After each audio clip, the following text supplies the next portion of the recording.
This is the Last Minute Blues Podcast with Alex Ferrario, Donnie Fandango, Jeremy Rutherford, and Jeff Burton on 101 ESPN. The Last Minute Blues Podcast is presented by Blue Note Roofing. Roofing, siding, and gutters. Your St. Louis roofing experts. Visit BlueNoteRoofing.com for a free inspection. It is the Last Minute Blues Podcast. Donnie Fandango, joined by the homies, Jeremy Rutherford from The Athletic, Alex Ferrario from 101 ESPN. Gentlemen, it's just under a year away, but I have figured out a Last Minute Blues Podcast field trip. Oh, where we going? A field trip. Yeah. Please, you guys are Potbelly right next door. You're going to like this. Well, maybe we could go there for dinner beforehand. But I don't know if you guys have been paying attention to the concert announcements that have been coming down the pipe lately. And on September the 8th of 2026 at the Dome at America Center, one of the single greatest rock and roll bands of all time will be in our town, the mighty AC/DC. Right. Oh, yes. AC/DC fan? I love it, yeah. AC/DC fan? Abso-freaking-lutely. We're doing it. And we know a guy. Yeah, I was going to say, we have the hookup. Well, I don't know about that. I'm going to have to use the hookup to the hookup to the hookup. But that's like a fourth hookup. So about 10 years ago, I don't exactly remember. I know that it was on the Rock and Roll Train tour. AC/DC played Enterprise Center. And I just happened to get a ticket like last minute. Somebody's like, hey, man, this person dropped out. Do you want to go? And I was like, yeah, I want to go. And so, it was one of the greatest rock shows I've ever seen. I mean, you talk about a band that is perfectly tight. It is mind-blowing how great these guys sound. The crowd was incredible, and I accidentally got super drunk. I don't know. Accidentally get super drunk. Well, I wasn't planning on having any. Happened to me on Halloween. It was a JR. I didn't start that way, but there was something so wonderful about the rock and roll and the ice cold beer that boom. I just thought you assumed liquid death was water, but this was actually a Miller Lite. Isn't that how every drunk happens? I guess you're right, but I had the intention. I had this and then the beer was tasting good. Right. But it wasn't. That's not how it was supposed to happen. I was just going to go to the rock show. This was like a Tuesday night or something like that. This is a fair point by Jared. When was the last time somebody purposely got drunk at a concert? What do you mean purposely got? Oh, that's it. That's silly. Because half of the population is going into that show going, I am getting ripped. And then Donnie's like, you know what? I'm just drinking water today. Well, that beer's ice cold. Got to now. And I'm not trying to point fingers at anybody, but I think I specifically remember Riz going, hey man, you want a beer? And thinking, what's a beer? I mean, it's just a beer. The show just started. And then 8 beers later, next thing you know, somebody's picking me up and taking me back to SoCal. You see Donnie at his chair and he can't get to his seat because there's just stacks of Miller Lite around it. Donnie, where'd you go? Oh, this is behind the Miller. And I don't even know. I'm not even a good drinker at this point. It would probably be 2 or 3. But anyway, I was just thinking about that. When that show was announced, I was like, the boys and I need to hit that one. Well, what's wild about it, though, is in January, Rascal Flatts is here first, so maybe the first real field trip should be that concert, and then that's the appetizer to the main course of AC/DC. My parents will only let me go on one field trip. Donnie, I'll go to AC/DC. Yeah. I don't think Mary will let me go to that show. I can't get a signature. I'll sneak you in. We won't tell Mary. I don't know that there's enough beer for me and Rascal Flatts. I just don't know. Well, we can accidentally get drunk at that one, too. And there's just going to be me in the middle of the crowd looking around at everybody going, I can't believe you guys like this. I would not be the good one to go to that show. Just double fisting beers, being like, I don't belong here right now. But it's at the Steeple Theater, right? Uh-huh. I love the Steeple Theater. I do too. I would see just about any show there except Rascal Flatts. That's just about anybody, dude, except that one. I gotta draw a line. Seriously, though, in terms of AC/DC, Thunderstruck, that's the best entrance to any rock song, right? That's the best open to any rock song. I mean, there is not a better guitar solo to start a song. I gotta kind of argue with you here a little bit. I can't get into this argument with him. No, yeah, you can't. Lose. Oh, no. But I'm saying, Metallica, Enter Sandman. That's good too. That's a good one. You know what I mean? Like when Mariano Rivera would come out to that from the Yankee bullpen. I hate the friggin' Yankees, but that's pretty damn great. Well, one time we were doing a shot to Thunderstruck every time they said Thunder, and we accidentally got drunk on that one?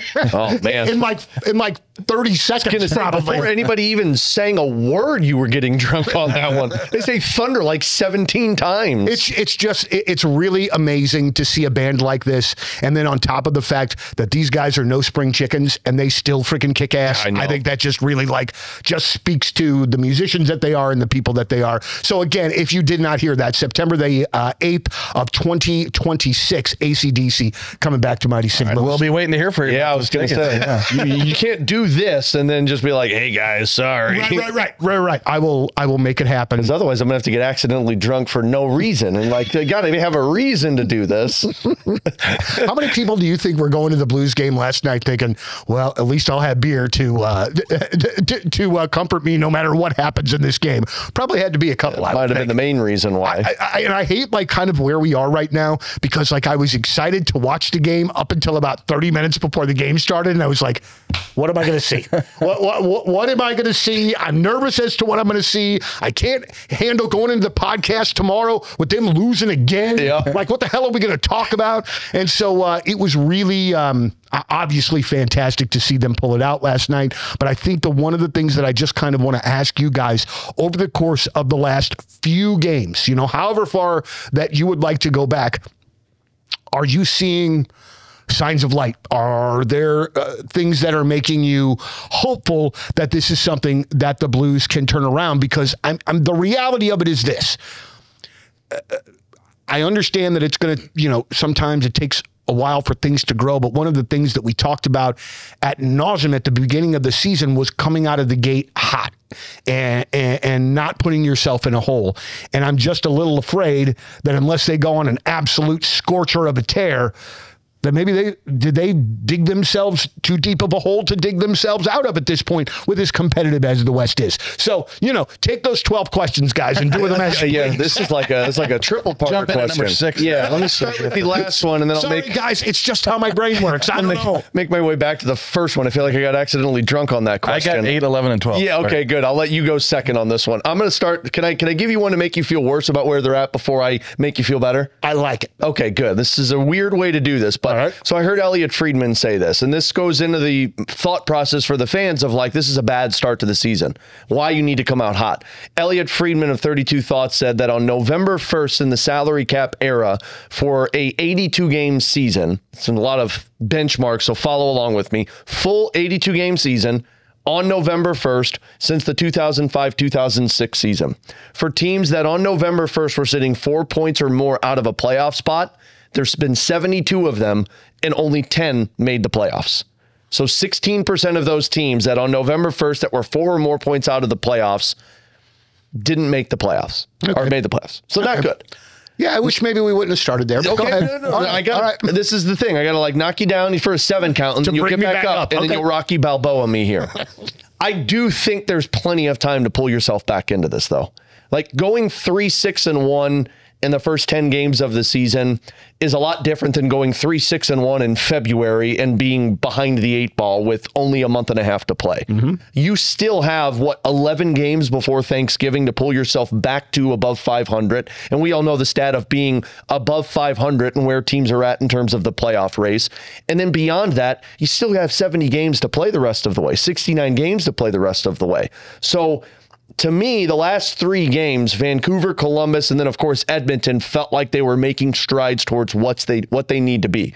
Now, you did dig yourself a hole. Now, you are dealing with not only the Colorado, Dallas, Winnipeg, 3-headed monster in the Central. Utah got better.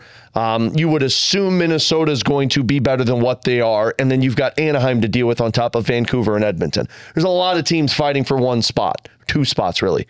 But I do think the Blues have allowed themselves time, and that slump that they went through, it's better for that to happen in the first 10 games of the season because there's more time to make up the mistakes that you made and make up the pace that you've missed versus in the middle of the season when you got a long way to go to pull yourself out of it. All right, question number 8. Donnie. Alex makes some good points there. I think that last night changed a lot, and you hate to put everything on one game, because that's certainly not what you should do in an 82 game schedule. But I think you lose last night, especially they're down 2-0 late in the second period. Now you got to go on the road for back-to-back games. Not saying that you can't beat a Buffalo team, but I'm just saying I think last night changed the feeling because Jim Montgomery had been talking about the analytics and about the progress that they had made in the past couple games. And until you get some positive reinforcement, i.e. a win, then it's hard to just keep going. And not that you don't want to show up at the rink, but you got to have some success. And they had that last night. And they had it from a lot of players. And when you talk about Robert Thomas coming back, goal and assist, breaking up plays with his stick. Great job on Connor McDavid. Dvorsky, you're going to watch that shot for the next 15 years, possibly. I watched it 4 times last night after the game. Yeah, and then you talk about the job they did defensively on Connor McDavid. You talk about Jordan Binnington. What have we done in these seats for the past few weeks? Talk about the goaltending. The goaltending can't stop a puck, and Jordan Binnington was phenomenal last night. And then Pius Suter, the newcomer, what does he do? He goes to the net and he puts it in. So Jim Montgomery, even though they don't have practice today, he can show up, tomorrow at the morning skate. Guys, this is what I'm talking about. I've been telling you that the analytics are good. So Alex had the numbers from Friedman that talk about, teams that don't make the playoffs when you're where you're at November 1st. Jim Montgomery said last night in the post game, he said, listen, our analytics, and I don't want to get too deep and be honest with you, I don't even understand half of it. But when you take the different analytics, and we're talking about expected goals for, so that's scoring chances, shot quality. If you take that, the Blues are 6 going into last night, 6 in the league, which is really good. It's just that they aren't converting a lot of those opportunities. And we saw that last night. You had 3 opportunities with Broberg, Suter, and Shen. They didn't convert. And then came back the other way, the 4-on-2 that Edmonton scored on. Come back the other way. Edmonton scores with little zone time. Edmonton comes back and scores. They get into the zone. They score on a 4-on-2. That's exactly what's been happening to the Blues. But what do? They come back and Jim Montgomery said, stick with the process. They did it. They showed some urgency like we finally saw in the Columbus game in the third period, and they won a game. So when he talked about the analytics last night, he said to the reporters, he said, when you look at all of our analytics and where we are in a certain quadrant, and what he means by that is it's just like a chart, right? Yeah. And it'll say, okay, you're here on expected goals, you're here on this, you're here on this, you're here on this. Where does that quadrant put you? And it puts you in the playoffs. And that's why they continued to believe that things would come around. They weren't just a top 5 in the offensive category like Jared was talking about. They were top 10, top 8, I think, in the defensive categories as well. They were a team that should have been one of the fewest teams with goals allowed. The difference was how good they were playing defensively. Goals were still going into the net. So that's why all of these analytics talks have been the numbers aren't backing up what the players are doing. And it felt like that Vancouver game, they made progress, but they were still giving up some odd man rushes. And you didn't have Robert Thomas. Yes. Columbus game, you gave up very few odd man rushes. And then that game against Edmonton, you gave up 2. You gave up 2 odd man rushes, and one of them turned into the goal. So take into consideration, this is why for the longest time in this losing streak, I've been saying that 5-game first start, those 5 straight losses versus the previous 2 before they beat Edmonton, they weren't the same. In those 5 losses, 4 of the 5 games, they gave up 7+ odd man rushes to the opposition. And then in the last 2, the Columbus and Vancouver game, they gave up fewer than 6. That's progress from what you're trying to do versus what you were doing. And just to be clear on one thing that Alex said, when he says that they're playing well defensively, that doesn't mean that we're watching a good defensive team in terms of you turn on the game and you say, okay, wow, they're locking it down. Yeah, they're locking it down. What he's saying and what the team has been saying is, and the rankings show it, is the Blues were 4th in the league in terms of least amount of time spent in the defensive zone. So what's happening is once the other team gets in, it's not a situation where they're hemming the Blues in and they're passing the puck around and they're getting it to the slot and there's a wide open slot shot and then it took them 58 seconds to score and they just broke the Blues down to where you're watching a bad defensive team. This is a situation where you're getting odd man rushes, you're getting this and you're getting that. So the Blues typically are doing a good job of keeping teams out of the offensive zone. It's just they can't keep the puck out of the net. Once it does get in there, it happens quick, just like we saw last night with that rush. It really seems as though Robert Thomas gets a charge out of playing against some of the best players in the league. Yep. You're talking about Connor McDavid, like essentially sort of almost like Jesus on skates.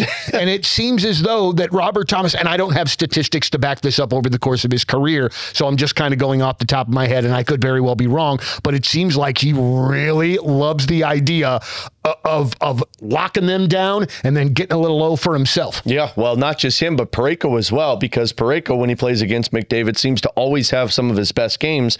And there are, at least I saw it last night, he's got the of teams that he has played 25 or more games against in the National Hockey League, McDavid, he's got the second fewest points against. And I think the Blues are one of 8 teams where he's a minus against on the ice. So like the Blues seem to always hold him in check. And I think I saw the stat last night as well that I tweeted out. He's had 28 games in his career where he has had 0 shots on goal, Connor McDavid. And 3 of those 28 games are against the Blues. That's crazy. So with Robert Thomas and Colton Parayko, and really both have said it's a team effort, but you're right. It's not just the defensive side of the game with Robert Thomas when he's up against the best players, specifically McDavid, but it's the offensive side of it. And I think he just gets a little bit more juice as well when he misses some time. Like last season, started off the season not at the level we'd expect. He had that injury, and then when he came back, he just went on a torrid pace up until I think that 4 Nations break. So this one, he misses 4 games since that Detroit Red Wings one, comes back. His first shift, I think he spent 45 seconds in the offensive zone with 2 shots on goal. So to me, he stepped on the ice last night, and you saw what the Blues were missing with their go-to player. And I love the behind-the-scenes color that Jim Montgomery provided last night. So they're talking about the game plan. They're talking about Connor McDavid.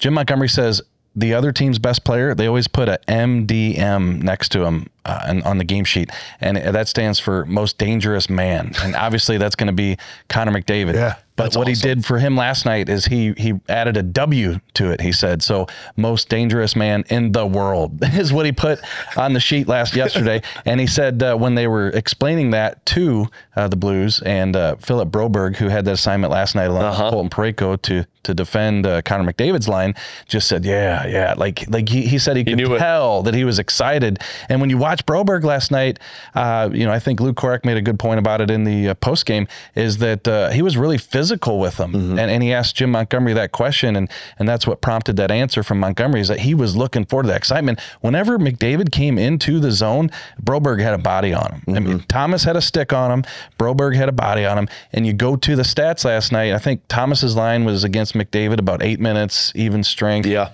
The Broberg-Parayko pair was about 11 and a half minutes against him. And, they did get their chances, but McDavid, 2 assists? Yeah, 2 assists, 2 shot attempts. 1 was blocked, 1 missed the net, and 0 shots on goal. And add on top of that, because remember, Knoblauch put Draisaitl and McDavid together for a majority of that game, because when they're lacking offense, he puts the 2 best players on the ice together. Draisaitl also didn't have a shot on goal in that game. So both Draisaitl and McDavid went 60 minutes without a shot on goal. Well, and a guy like, McDavid's going to get his. I mean, even if he's having an off night. Yeah, what did Montgomery say? It's like keeping Jordan. Yeah, keeping Michael Jordan to 30 points. You're happy with that. Yeah, absolutely. 2 assists and 0 shots on goal. What a McDavid stat line from a hockey game, right? Yeah. All right, so we have had a number... over the course of the last couple of weeks of the podcast, we have had just a lot of, I don't want to say negative things to talk about, but there seemingly has not been a lot of roses. All right. One of the players that a lot of us have been kind of, I don't want to say waiting on, but, hoping that they would make an impact is now up. And boys, Dalibor Dvorsky, welcome to the show. Great to have you here. Please tell me that this dude is doing everything that he can to stay here and to be a permanent member of this team. This dude is doing everything he can to stay here and be a permanent member of this team. All right. Well, without giving me crap, he's doing what he's supposed to do to stay here, though, right? He is. He's winning face-offs. He gets that snipe last night. Is this the beginning of the Dvorsky era in St. Louis? Yeah, I think you said it on the post game last night. Like, you can't send him back, right? You can't send him back down. There's no reason to send that guy back down. Now, I remember Jim Montgomery after the first game Dvorsky played against Vancouver, where, he hit the post, looked good.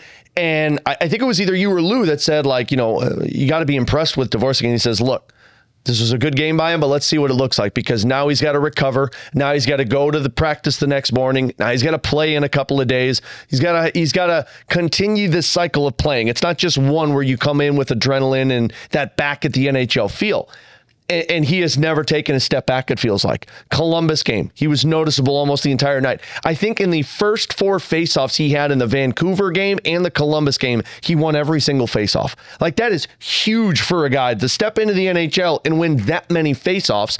And then the Edmonton game, never looked out of place. Didn't have success on the faceoff dot. Hard to when you go up against a McDavid or a Draisaitl, but still didn't look out of place. Always seems to be in the right spot defensively. Has his stick there. Goes in on the forecheck. And the offensive mindset, the biggest snapback against him coming into the NHL was, well, he's slow. His foot speed's not going to keep up with guys in the NHL. I don't know about you guys, but he doesn't look fast when he skates, but his mind is just as fast as the wingers that are out there with him, because he's always keeping the play moving north. I don't know how you send that player back to the AHL. Yeah, even if he goes, and maybe this will happen, he'll go 8 games without a point. You still keep him because of that skill set. This team doesn't have that. And he can play center, and you can play him on the power play, and you don't have that one-timer unless it's a Jimmy Snugger. That's where you really need him. Of them on the different flanks. So, yeah, to me, Dalibor Dvorsky is here to stay. Well, and it also, sorry, Donnie, it also puts Braden Shen on the wing, so you have that power forward mindset without a Jake Neighbors, and so you could keep Dvorsky at center, wins faceoffs for you, and the power play. I mean, your power play this season, it's been fine. I think it's top 10 in the NHL, but it's missed opportune moments to pull the team back into the game. And Thomas said afterwards last night with you guys, Dvorsky should get credit for pulling the team into that fight, because that shot is what ignited their offense to continue pushing when they were down 2-0. How many times have we seen them snowball when they go down 2-0 to an opponent? Dvorsky hits that. They haven't had a one-time shot like that since David Perron on the power play. All right, hold on 1 second here, guys. I want to ask another question about Double D, but we need to take a break. Our first break of the Last Minute Blues podcast. More hockey talk coming next. All right, guys, I want to throw this one at you. All right. So Dvorsky keeps playing the way that he's been playing, or playing well enough that, again, he is not sent back down to Springfield. Jakey Neighbors gets healthy, back in the lineup. How does this shake things up if we get a healthy Neighbors back and Dvorsky keeps doing what he's doing? How do you guys see in that shaking out? I mean, the cliche answer, right, is, well, something, those things work themselves out. Maybe another injury pops up, but really it comes down to who's the weakest link in the lineup. I mean, I don't think Nathan Walker deserves to come out of the lineup against Edmonton, but who are you going to pull out? Bukestad had 2 goals against Columbus. You need that fourth line center. Joseph has been very consistent this season. I guess if I'm looking at it on paper, I would say, well, Joseph probably comes out and it moves Sundqvist down to your fourth line. So it's Sundqvist, Bukestad, Toropchenko, and then Walker goes in for Sundqvist, however you want to rotate it. And then Neighbors moves into your top 9. But man, I mean, I know it's only one game. I mean, there's been a lot of struggles lately. But that's the hard part right now, is I don't know who comes out. It's going to have to be somebody underperforming, but Dvorsky's not the guy that comes out. To me, the center depth is Thomas, Dvorsky, Suter, and you roll with that. Yeah, you have to figure it out. Dvorsky's going to stay in, and somebody comes out. And, like Alex said, it always works itself out. So we're talking, 3.5 weeks before Neighbors is even reevaluated. So between now and then, knock on wood, injury, somebody not performing. But add another wrinkle to it, Donnie. I'm sure we'll get into this a little bit more. But crap, I know what you're going to say. Milan Lucic, he signs a PTO today. He's going to the American Hockey League, and there's not a timetable on it. Could he be down there 2 weeks, 3 weeks? Who knows? He's going to get some games. He hasn't played since training camp. He's been skating on his own. But the Blues, it appears, really want him to be on this roster. That's why they've been patient with his rehab. And so when he comes up, now you got another body in the mix. And, the first guy to go, get waived, get moved somehow, sent to the minors, is going to be Texier. Yeah. He just hasn't fit, hasn't played well. So he'll be gone. But after that, you're going to get to a point where Dvorsky staying, there's going to be somebody who's playing hard, playing consistent, and sitting in the press box. Because let's say Neighbors comes back, Lucic is on the team, you've waived Texier, you still have 15 forwards.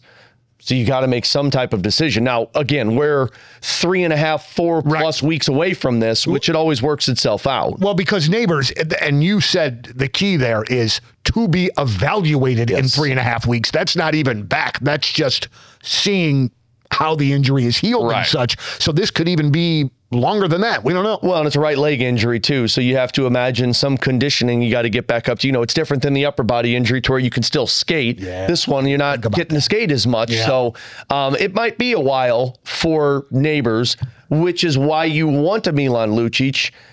And the hard part with that is, where does Milan Lucic get into the lineup? Can I ask this question here, guys? And this might be dumb.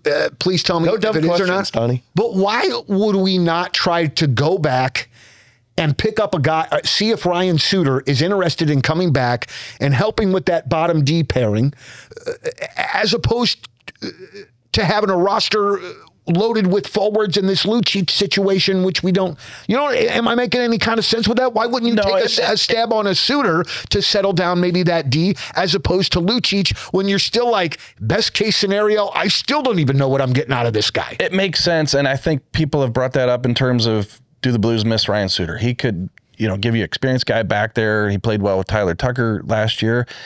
My answer is that Logan Mailloux has to play. Yeah. And if he, if he needs to have Matt Kessel get in there a couple times and kind of give him a breather, I understand that, but at some point he's got to play. Like, this is the investment you've made with Mailloux, and to me, you're taking a step back. Even if Suter comes in and plays well and settles things down, hey, that's great and everything. But you're still not developing this guy. It's not getting Mailloux any further. And people will say, okay, well, what are you doing? Are you trying to win? Or are you trying to develop? They've been trying to do both for 2.5 years. So that's what they're doing. Yeah. You also have to ask the question too for Ryan Suter. Does he want to do that? Right. Does he want to even be here? Does he want? I mean, Milan Lucic, I would imagine, is under the understanding of like, hey, you might not play very often. Like, you're joining this team. We want you here. Sounds like he's a really good piece in the locker room to have, but you might not see the ice for 5 straight games, 6 straight games, unless an injury takes place.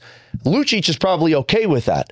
Ryan Suter last year did not want to come out of the lineup, and you can't, I don't know if he wants to sign and then basically say you're going to be up in the press box probably 75% of the season. So it makes a little bit more sense to have a Milan Lucic who can rotate. Plus, you got to think that the deeper you go into the season, Oscar Sundqvist's wear and tear level goes up a little bit. So you want to get him a little bit more rest so that he's fresher for the games that truly matter down the stretch. So now you've got a Milan Lucic, you've got a Nathan Walker, you've got a Dvorsky. You've got guys that can rotate through that lineup rather than Ryan Suter, who's just waiting to play, which might not be the best mindset for him to have. Absolutely. That makes all the sense in the world. Speaking of, guys, talk about Mailloux lately. What have you been seeing? Have you been liking more of his game? What do you think? I don't know about you, JR. I was a little surprised he didn't play in that Blue Jackets game. And, they didn't skate, so it was... So he did play in the Vancouver game, though, right? Right in the Vancouver game, didn't play in the Blue Jackets game. I thought that the previous 3 games that we've seen Mailloux in, he has made significant progress. Like,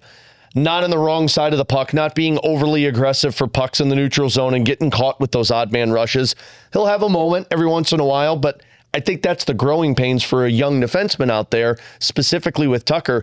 To me, and Montgomery mentioned this, he's like, the 6th defenseman that's rotating in and out, whether it's Mailloux or Kessel, has nothing to do with their play and everything to do with establishing the core in the top 4. So once the top 4 feels confident in how they're playing, then that makes the ease for Tucker and Mailloux or Tucker and Kessel, whoever's in the lineup, a little bit more easier on the ice to where they're not relied upon to be perfect because the other guys are struggling. And to me, it's about the big picture with Logan Mailloux. Every day of the week. Like, yes, you're trying to win now. And yes, if let's say he had 3 turnovers in a game, can you play him the next game? Probably not. But like, it's all about the big picture, and there's going to be incremental steps, and he's going to get better, a little bit better each game in different areas. So people might look to the 2 penalties he had. Okay. That happens. Yeah. But if you don't look at the 2 penalties and you look at, okay, he's jumping more. Okay. He's putting himself in situations where he can't get beat this way. Putting pucks on net. In this game. He's putting pucks on net. You're just going to see the chart, have a little bit of a rise slowly throughout the season. So you're not going to see a spike. You're not going to see, okay, he definitely has to stay in the lineup. He's playing awesome. He's, one of the top contributors on this team right now. It's a situation where that rise is going to be so slow, And at the end, whether it be the end of this season or you're going to see it in the middle of next season, okay, now this is why they kept playing him in the midst of all that growing pain. Well, look at Philip Broberg, for example. I mean, the first 5 years in Edmonton, after being, what was he, a 6th overall pick, it was, this guy's not good enough, send him down to the AHL. This guy's not good enough, send him down to the AHL. That was a slow progress to where Edmonton was getting frustrated. And then all of a sudden, Broberg turns into a guy that they rely upon in the Stanley Cup tournament, Stanley Cup final game. And then now, I don't know about you guys, but looks like a number one defenseman. Sometimes it takes a while. We've talked a lot about that. This isn't a matter of it's just going to go all of a sudden, boom, he's a Norris Trophy candidate. It's going to slowly move itself up to that. But that's why I don't agree with the people that are saying, well, send him to the AHL, he's got to play. That's what they did with Broberg in Edmonton, and it was up and down, it was up and down. Now just keep him up here so we can watch the game, and then when he gets in, and you've got to play him, but let him play through those warts, and that's the pulling the rope in two different directions of trying to win, but also trying to develop for the future. And when people talk about sending him, let's just talk about sending him down to the minor leagues. Let's say he goes down there, he looks like Bobby Orr for 2 weeks. What good does that do? Yeah. What does it prove? Yeah. He did that last year. Yeah, and then he comes back up. It's not all of a sudden, he's going to be taken off. It's going to spark him. Yeah. If anything, he's going to have confidence in the AHL, but you get back to the NHL and you have more of the jitters. You have more of the yips because if I mess up again, they're going to send me back to the AHL. To where now it's like if I mess up, I might have to sit up in the press box for 2 games, but I know I'm going back in there. There's the difference of growing a 22, 23-year-old defenseman versus sending him to the minors and saying, well, you need to be better if you want to get back up to the NHL. Man, all of this, one of the things that has just become so apparent to me in the years of doing this podcast and talking with guys like you about sports is just, and we've talked about it before, but like the maturation process is not the same for any two of these guys. Some of them get it quick. Some of them, it takes them a while. Like there is just no sort of pattern to how this sort of settles out. You just got to kind of buckle up and prepare yourself for the ride because really you're going in. Anytime you're talking about Mayu, you really need to be taking it with a grain of salt. Really, right? Like this is like you're saying, mistakes are going to happen, but you got to keep putting them out there. You got to keep, putting them in positions to figure this thing out. Every game where if he makes a mistake, it's a blip on the radar for the bigger picture with Mayu. Yeah. Because 3 years from now, and JR has mentioned this before, 3 years from now, you look at Logan Mayu's game and you're like, man, remember that first year where it looked like he wasn't going to be the guy? Look at him now. Yeah. Like people in Edmonton have to be saying the same thing about Broberg. Man, remember this guy where we thought he was a bust? Now look at him. He's playing 23 minutes a night and shutting down Connor McDavid. Sometimes what you want right now because you want the competitiveness from the team, 3 years from now, if they get into this established window that they've talked about, you might be looking at Logan Mayu as a top 4 defenseman and forget about all the struggles he goes through as a rookie. All right, so gentlemen, here's what we got. That's a big stack of papers. We got a big stack of emails. That's from last week. These are some from last week and then some that have trickled in. I have filtered out a lot of the freak out emails because there was a lot. There was a lot. No. But here's what I want to do. Is there anything else that we need to cover that we have not covered, or can we take a break and come back and do some emails? I don't think we missed anything. I feel like we caught what we needed to catch. I feel like we calmed the storm a little bit, but we didn't get too excited. Yes. Baby steps. Baby steps. If we could Groundhog Day this, Bill Murray it, baby steps with this team. All right. So we'll come back. We'll do some of your emails. It's the Last Minute Blues podcast, segment number 2 coming up. All right, back for our final segment of the Last Minute Blues podcast. Hitting a bunch of your emails. You can always email us, LMBP at 1057 The Point. To whom it may concern. .com. Yes. To whom it may concern will work just fine. One email here off the top about our podcast last week from Brian. Just listening to the beginning of the Last Minute Blues podcast and nearly in tears. Have had some great experience with our son who is 19 now and in college. Everything seemed to affect us more than it did him. He found a group of friends in high school that would hang out with him. Occasionally, they would call it Friends Night. He is 3 hours away now at college and doing well. There is a growing number of colleges with special programs beyond the usual accommodations for students on the spectrum. MSU West Plains just built and dedicated an entire building. They have done a lot to help his transition to college independence and give us a peace of mind 3 hours away. Just wanted to thank you for talking about Dexter and let you know he will continue to be successful in his own way. Here's where this gets really good. And thanks thanks for recognizing the teachers and counselors out there that have way more patience than I do. Sarah Rutherford was one of those who was really good for Drew. Keep increasing the awareness. That's amazing. Look at that. Man, thanks for reading it. That's awesome. How about that? Yeah, I'll pass that along to her. And that was a great story. So I'm glad that people out there, I knew they'd get something from it as soon as you were telling the story, but that's just proof. Dude, I think of my son being 3 hours away at college, and it is terrifying to me, but I can also completely see Dexter wearing a lampshade on his head and streaking through the quad. Hell yeah. Just a night out with the boys. Just a night out with the boys. All right, here's the You would love that. Dude, Donnie gets a picture, be like, proud of you, son. well, I don't know about that. I feel like we'd be getting a call from the police department. It's kind of what I feel like. Proud of you, son. What's up, Donnie? Alex and JR love the podcast, so please keep the episodes coming. Just got done watching the Edmonton game and wanted to know what are the chances Dvorsky stays up in St. Louis even when Neighbors comes back. So far, he's had some solid chances. This is all from Brady. Brady, we talked about this earlier. Yeah, just to add on to it, if he goes down, if they decide that's the way to go, I'll be frustrated with it, but I'm going to trust the process with all of this.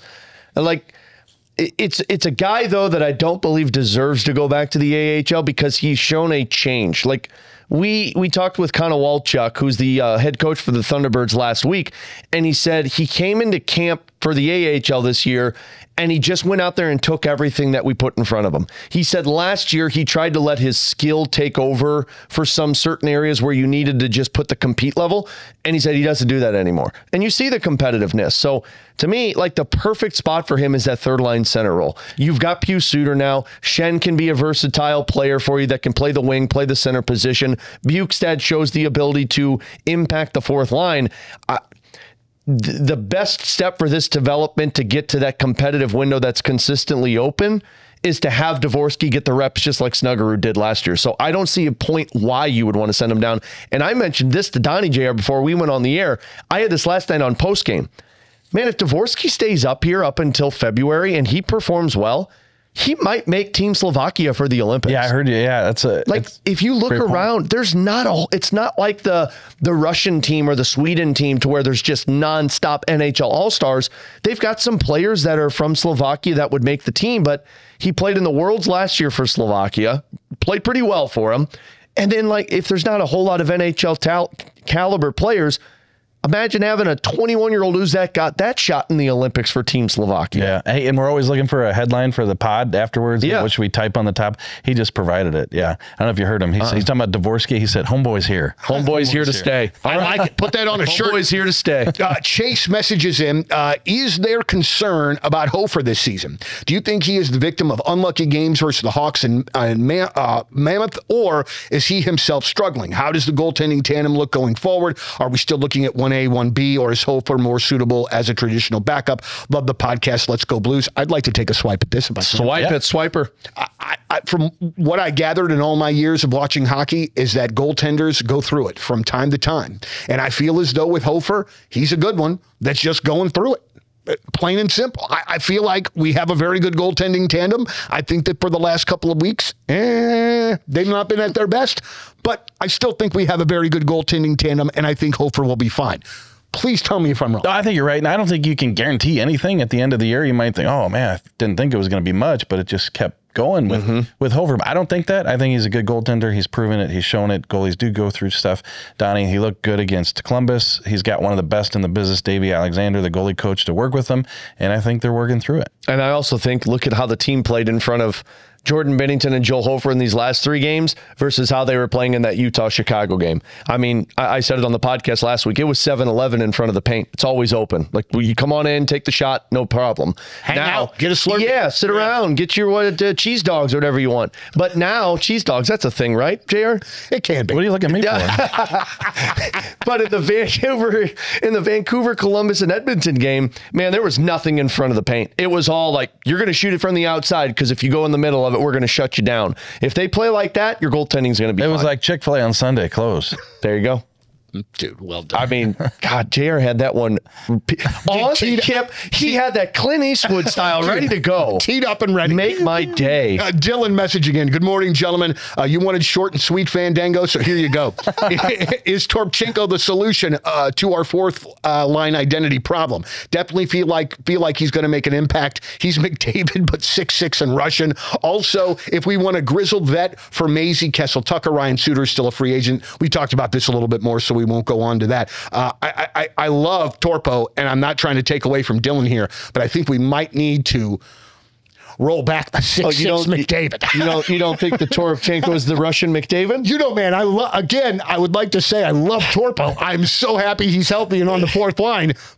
But, yeah, let's pump the brakes there a little bit. But to answer Dylan's question, does he help that fourth line kind of solidify the identity? Yeah. I think so. He's just relentless. And people are going to give him grief for not scoring as much. And he put up the 14 goals a couple years ago, so he's capable of it. Last year he didn't. This year, not much offensively. But, as long as he plays the style that he plays, I think he can be a member of that third line. And even when you get a Lucic or you get whoever in there, I don't think you take Torpo out. No, I didn't think you take Nathan Walker out, and they still did. But to me, the identity of that fourth line is speed and grit. Like, it's when the puck goes north, there's two guys on it. Good luck trying to get it back. Like, that fourth line was used so well last year to just hone in on the opposition's top line. They'd get stuck in their own end, have to go off on a new line shift, and then it would bring another line out that the Blues would capitalize on.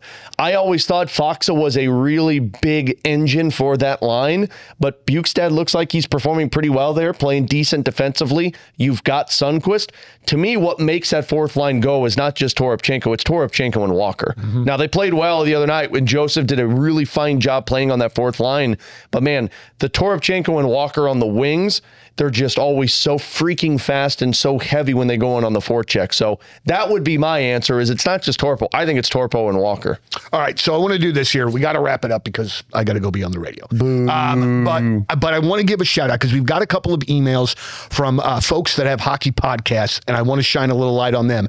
Justin messaged in, Justin and his friend Guy, but for the sake of hockey podcast, we'll call him Guy. They have a hockey podcast. They're from Festus. It's called the Blue Note Fan Report. So they took some time in to give us a shout out and to tell us how much that they love their podcast. And he went on to say, Blue Note Fan Report, in parentheses, obviously not trying to self-promote. Justin, you might be trying to self-promote a little bit. That's okay. Hey, that's awesome. Justin, that's all right. Justin, you and Guy, back off our lawn. Get out of here. So I want to give them a shout out. And then also we got our first international email, gentlemen. This one coming from Slovakia. All right. Translate this to Slovakian for us. Well, this is Dalibor's dad. He's making the Olympic team. Thankfully, came in English. But Philip has a podcast. I'll just read the first part of this. Greetings from Slovakia, Europe. I am Philip, longtime Blues fan. I've started to follow the Blues when Brett Hull and Adam Oates were in their prime in the early 90s. It was difficult to follow the game that time from Europe without the internet and TV coverage of the games, but I loved that era. Now it's easy to watch the games, and I am watching all the Blues games late in the morning. I need to sleep at night, and I am very glad that Dalibor Dvorsky is up, and I am more happy that he played really well this first couple games of the season. He goes on to say they have a podcast about the NHL. It started in September. It's Philip, his friend Stano, along with former NHL player, I don't know this guy's name. Let's see it. Andre Sekera. He said he assisted on Connor McDavid's first NHL goal. Really? So he said defenseman, I think he was. Provides a lot of great stories. He says, but the name of their podcast is Stanley Money Cap. Stanley Money Cap. And he says, maybe we'll make a trip sometimes to St. Louis and we can talk about the NHL. Let me tell you something, homeboy. You come to St. Louis, we'll take your ass out we to got dinner. 2 chairs right here. Absolutely. We'll take you to the Rascal Flatts concert. Come on out. No, we'll make sure you have a good time, Philip. We'll take you to see somebody good. Whoa. Also, Philip, God, what was I going to say? I was just going to say something that was very funny, and I just lost it. You thought you had a JR didn't have in his pistol. I'm going to walk off set. Get better, Ferrario. Get better. I love that so much. God. All right. So, again, we tell everybody you got something that you want to ask us, LMBP at 1057thepoint.com. Obviously, and I don't mean to say this in a rude sort of way, but the more concise that you can keep it, the easier it is on us. I want to get out to ask your question as best I can, but when you've got 4 or 5 paragraphs there for me, I'm not exactly the best way to sort of formulate. Donnie's always on the move. You got to isolate it and you got to make it tight. I got a lot going. Make it The tight. emails pouring in, though. You could start a Halloween campfire there with that. Buddy, this is what we have. And then there were some that were just kind of duplicates on some other things that we have sent before. I can absolutely say that this is the most emails that we have ever gotten in the history of the podcast. And it's great. And what I really love about it, and I told you guys this off air, I love that it is this combination of people that know the game and people that are learning the game but already love the game. Mm-hmm. You know what I'm saying? So they're asking like wonderful questions, and I love just being a part of their journey, being a hockey like fan. Ferrario. I know what it was now. I know. Also, I'm not kidding. I'll accept that after the cheese dog comment that I made earlier. Also, Philip, I remember what it was now. Shame on you for watching and not listening. You gotta listen on the radio. To Ferrario, Donnie. But he's in Europe. That's fine. Oh, the app. Dude, I just lost. You lost me. Apparently, I failed. I went 0 for 2 on this. Did he lose you too, or do you know what he's talking about? I speak Ferrario, so I can. Yeah, JR just smiles and chuckles and just assumes I'm right. So, all right. So, I'm going to go be on one of my 3 radio stations for the day. Very good. You can always email into the podcast, lmbp@1057thepoint.com. Also, to be on the lookout. We hope to have details shortly on a live podcast taping where we will also be getting food for area food banks. Yes. Awesome. I love that. We don't have all the details yet. We're going to have it very soon. We'll put an announcement out on social media for everybody. Absolutely, absolutely. So LMBP at 1057thepoint.com for my absolute homeboys, Jeremy Rutherford from The Athletic, Alex Ferrario from 101 ESPN. We broadcast live in the Jeff Burton studios. Donnie Fandango for the Last Minute Blues podcast. As always, thank you very much for listening. Let's go Blues. The Last Minute Blues podcast on 101 ESPN is presented by Blue Note Roofing. Roofing, siding, and gutters. Your St. Louis roofing experts. Visit BlueNoteRoofing.com for a free inspection.